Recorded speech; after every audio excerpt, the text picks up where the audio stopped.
दोस्तों, मुसलमानों के खिलाफ झूठ फैलाता हुआ पकड़ा गया भाजपा सांसद, दिल्ली पुलिस ने लिया आड़े हाथ। तो वहीं राहुल गांधी ने केंद्र सरकार को जताया, कहा आर्थिक तूफान नहीं आया लेकिन आने वाला है। तो वहीं सड़कों पर दर्द झेल रहे देश के लाखों मजदूर, भारतीय जनता पार्टी के सांसद ने अमित शाह को लिखी चिट्ठी, कहा ये भी हमारे लोग हैं। अगर आप भी गोदी मीडिया का विरोध करते हैं तो लाइक कीजिए इस वीडियो को, चैनल को सब्सक्राइब करने के बाद घंटी को बजाना बिल्कुल न भूलें। बढ़ते हैं पहली खबर की तरफ, जहां मुसलमानों के खिलाफ झूठ फैलाता हुआ पकड़ा गया भारतीय जनता पार्टी का सांसद, दिल्ली पुलिस ने लिया आड़े हाथ। दरअसल कोरोना वायरस महामारी के बीच झूठी खबर फैलाने में गोदी मीडिया के साथ अब भारतीय जनता पार्टी के नेता, विधायक, यहाँ तक कि अब सांसद भी शामिल हो चुके हैं। ऐसे में दिल्ली से भारतीय जनता पार्टी के सांसद प्रवेश वर्मा ने गुरुवार को अपने ट्विटर अकाउंट पर एक वीडियो शेयर किया और दावा किया कि लॉकडाउन के दौरान मस्जिद में बड़ी संख्या में लोग नमाज पढ़ रहे हैं। लेकिन इसी बीच भाजपा सांसद के इस दावे को पुलिस ने झूठा करार दिया। हालांकि दिल्ली पुलिस ने जब उन्हें ट्विटर पर जवाब दिया तो उन्होंने कुछ देर बाद अपना ट्वीट डिलीट कर दिया। ऐसे में डीसीपी ईस्ट दिल्ली की ओर से प्रवेश वर्मा के ट्वीट पर जवाब दिया गया, ये पूरी तरह से झूठ और अफवाह है। अफवाह फैलाने के लिए दुर्भावनापूर्ण इरादे से इस पुराने वीडियो का इस्तेमाल किया जा रहा है। कृपया कर अफवाह फैलाने और पोस्ट करने से पहले तथ्यों की जाँच कर लेनी चाहिए। भाजपा सांसद ने अपने ट्वीट में दावा किया, कोई भी धर्म कोरोना वायरस के चलते इन हरकतों की इजाजत देता है। लॉकडाउन और डिस्टेंसिंग की पूर्ण तरीके से धज्जियां उड़ा दी गयी। जिन मौलवियों की तनख्वाह बढ़ा रहे थे अरविंद केजरीवाल, उनकी तनख्वाह काट देनी चाहिए।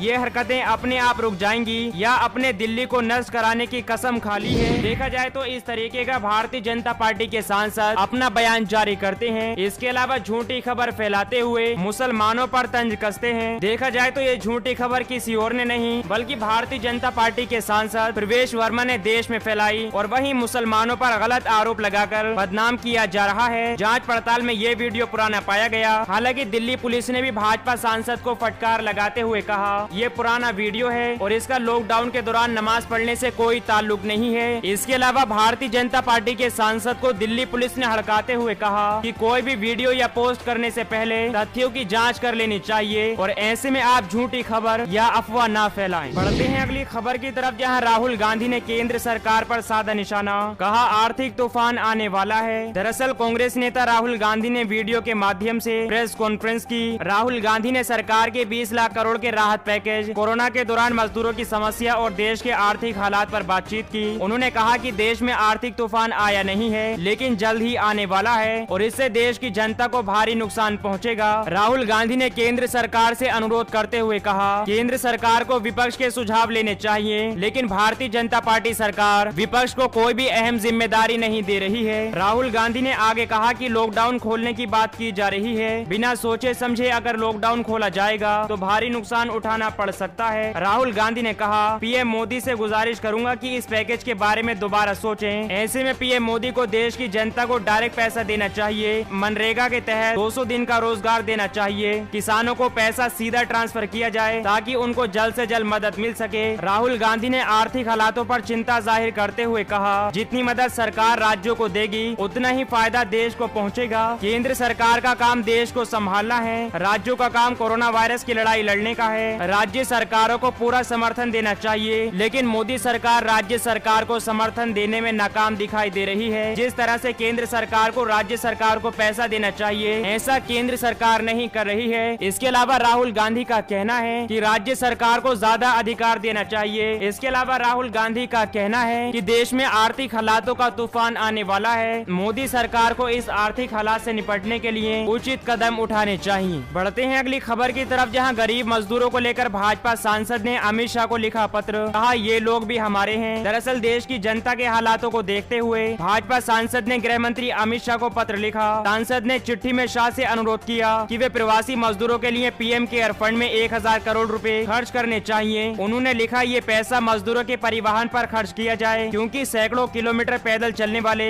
मजदूरों की छवि राजनीतिक रूप से पार्टी को नुकसान पहुंचा सकती है। देखा जाए तो भारतीय जनता पार्टी के सांसद ने कहा कि आने वाले चुनावों में भाजपा को बड़ा नुकसान उठाना पड़ेगा। इसी वजह से केंद्र सरकार को जल्द से जल्द मजदूरों की सहायता करने के लिए पीएम केयर फंड में से 1000 करोड़ रुपए खर्च करने चाहिए। सांसद ने आगे लिखा, आपको पता होना चाहिए कि पिछले कई दिनों से हम टीवी पर देख रहे हैं और समाचार भी पढ़ रहे हैं कि प्रवासी मजदूर एक राज्य से दूसरे राज्य के लिए सैकड़ों किलोमीटर पैदल चल रहे हैं। इसीलिए मैं केंद्रीय गृह मंत्रालय मंत्रालय और अमित शाह से अपील करता हूं कि इन मजदूरों को उनके घर पहुंचाने के लिए केंद्र सरकार और गृह मंत्रालय को उचित कदम उठाना चाहिए। इसके अलावा अमित शाह से अनुरोध करते हुए कहा कि ये मजदूर भी हमारे ही लोग हैं। देखा जाए तो भारतीय जनता पार्टी के सांसद समझ चुके हैं कि अगर इस वक्त मजदूरों की सहायता नहीं की जाएगी तो आने वाले चुनावों में भाजपा को बड़ा नुकसान उठाना पड़ेगा। और वहीं चुनावों को मद्देनजर रखते हुए भारतीय जनता पार्टी के सांसद ने अमित शाह से अपील की है कि मजदूरों को उनके घर पहुंचाना चाहिए।